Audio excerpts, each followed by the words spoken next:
La chronique politique du Grand Journal. Bonjour Yves Tréhard. Bonjour Steve, bonjour à tous. Ravi de vous retrouver comme tous les vendredis sur Radio J dans le Grand Journal. Vous êtes le directeur adjoint de la rédaction du Figaro.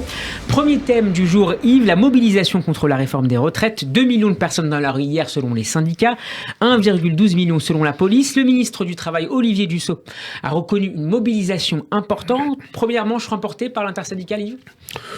Remporté, non. Disons que ça a été à la hauteur des ambitions des promoteurs de cette manifestation. Qui y avait dans la rue? Vous savez combien il y a d'actifs en France? Il y a 30 millions d'actifs en France. Et il y avait un bon million de Français qui étaient dans la rue. C'était qui?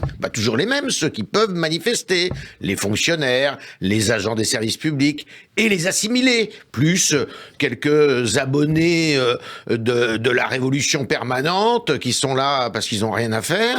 Et puis quelques jeunes qui sont là aussi parce que ils ont toujours envie d'un grand soir. Donc on est face à une manifestation qui n'est pas à nier, à être niée. Elle existe, il faut pas l'ignorer. Le gouvernement aurait bien tort de ne pas écouter, mais on peut pas non plus céder, je dirais, à une espèce de tyrannie médiatique qui fait que on a l'impression que la France est en train de basculer. Non, c'est pas vrai. Le gouvernement, d'abord, sur le plan parlementaire, eh bien, cette loi, il y a de grandes chances qu'elle puisse passer, puisqu'elle est soutenue par les Républicains à l'Assemblée nationale. Le Sénat, majorité républicaine.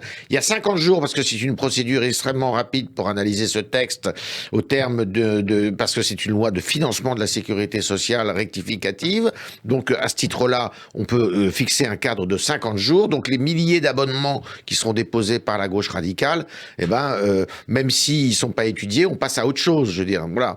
Et puis, bon, il faut pas aussi être complètement, je dirais, aveugle. Et regardez cette loi. Cette loi, 40% des Français ne sont pas éligibles à cette loi, pour des raisons valables d'ailleurs.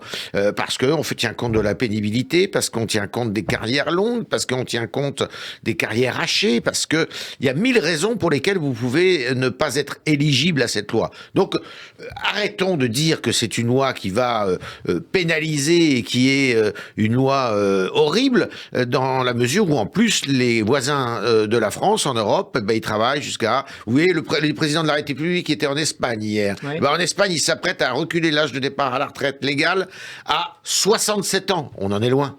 Yves, quelles sont les marges de négociation dont dispose le gouvernement? Qu'est-ce qu'il pourrait lâcher dans les semaines à venir? Probablement sur ces dispositions de pénibilité, notamment. C'est là-dessus qu'il est attendu, savoir où est-ce qu'on met le curseur. C'est là où il y a beaucoup de grains à moudre, me semble-t-il.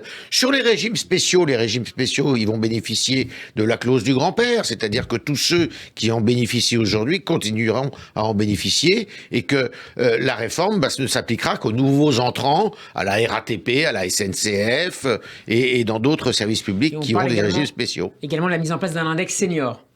Un index senior, effectivement. Alors là où il faut tordre le cou aussi à un préjugé qu'on nous répète sans arrêt, c'est que on dit mais il n'y a pas d'emploi pour les anciens, les seniors. D'abord, l'emploi des seniors a considérablement augmenté ces 10 dernières années. Et pourquoi il a augmenté? Parce qu'on a reculé l'âge de départ à la retraite. Donc les entreprises ne sont pas bêtes, elles disent on va pas le faire partir de façon anticipée, il va nous coûter une fortune. Donc on va attendre 2 ans ou 3 ans avant avant la retraite légale pour lui donner son chèque et qu'il parte de la société. Donc ça a fait reculer, je dirais, le chômage des plus anciens. Yves, l'opinion publique est aujourd'hui largement opposée à cette réforme qu'elle juge injuste. Cette réforme n'est pas juste, reconnaît le député Renaissance Gilles Lejeune, mais elle est nécessaire. Est-ce que le gouvernement a raison de parier sur une forme de lassitude progressive des Français face aux mobilisations? Alors effectivement, il y a des sondages qui montrent en plus qu'ils sont quelque peu résignés. C'est-à-dire que les Français n'ont pas envie. Et qui a envie de travailler plus longtemps? Évidemment, si on avait le choix, nous deux, là, on partirait, on irait au square, ou alors on partirait, je sais pas, à l'autre bout du monde. Mais on travaille. Et on s'aperçoit dans ces sondages, à la lecture de ces sondages, que les gens, ils sont quand même un peu résilients en disant, ben oui, mais on est bien obligé parce que sinon on n'aura plus de retraite, nous. D'ailleurs, vous interrogez des jeunes, ils se disent, tout ça c'est pour les anciens à venir, mais nous, quand on sera à l'âge de prendre notre retraite, il n'y aura plus rien. 66, 67 oui, de toute manière, c'est mathématique aussi, ça c'est l'allongement. Rendez-vous compte que l'âge moyen d'espérance de vie d'un homme dans les années 50, c'était 55, 57 ans. Aujourd'hui, un homme, c'est 80 ans. Vous vous rendez compte? On est obligé de changer notre système, alors qu'à l'époque, la retraite était à 65 ans d'ailleurs, faut pas l'oublier. On est passé à 60 ans, à revers et à rebours de tout le monde en 1983. Alors passons maintenant, Yves Tréhard, à toute autre chose. Le président de la République a annoncé ce midi que le budget des armées sera porté à 400 milliards d'euros sur les années 2024-2030. Le chef de l'État qui s'exprimait dans le cadre de ses vœux aux armées sur la base aérienne de Mont-de-Marsan. Une annonce qui s'inscrit dans le contexte du retour de la guerre aux portes de l'Europe. Une réunion se tient d'ailleurs depuis ce matin autour des alliés de l'Ukraine sur la base américaine de Ramstein en Allemagne. C'est un moment décisif pour l'Ukraine, a déclaré tout à l'heure le secrétaire de la défense américain Lloyd Austin. Est-ce qu'on peut s'attendre à une annonce importante, notamment de l'Allemagne, sur la livraison par des puissances tierces de ces chars lourds Léopard?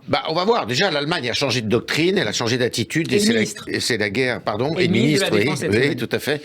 C'est la guerre en Ukraine qui l'a fait complètement changer. D'une attitude pacifiste où l'Allemagne ne s'engageait pas. Là, elle a décidé de porter un budget à 100 milliards d'euros pour se doter d'armements un peu plus sur mesure, et puis de s'engager. Ça, c'est quand même radicalement différent. Après, l'Allemagne est un peu gênée aux entournures. Elle est effectivement, elle a du mal. Et pourquoi? Pour des raisons de politique intérieure aussi.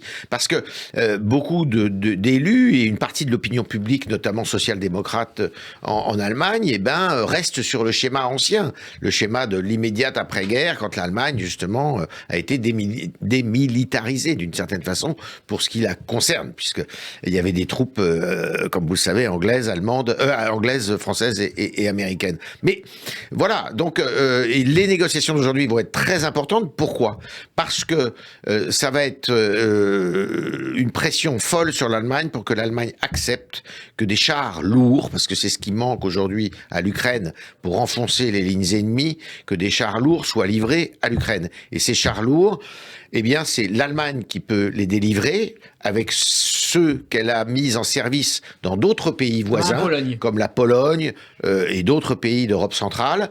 Mais un pays ne peut distribuer son armement qui a été construit à l'étranger à un autre pays que si justement cet étranger, en l'occurrence l'Allemagne, qui est le fabricant des chars Léopard, accepte. Les Allemands ont déclaré hier, ils attendaient que les Américains fassent de même. Ils attendaient qu'avec les Abrams, mais on va voir, ça va être une discussion assez serrée. Ce qui est sûr, c'est que je crois qu'on dispose dans toute l'Europe de quelques 2000 chars Léopard, ce qui serait appréciable d'avoir une flotte, si vous me permettez cette expression, qui soit à peu près uniforme, plutôt que d'avoir des chars qui viennent d'un peu partout, parce qu'évidemment, qui dit des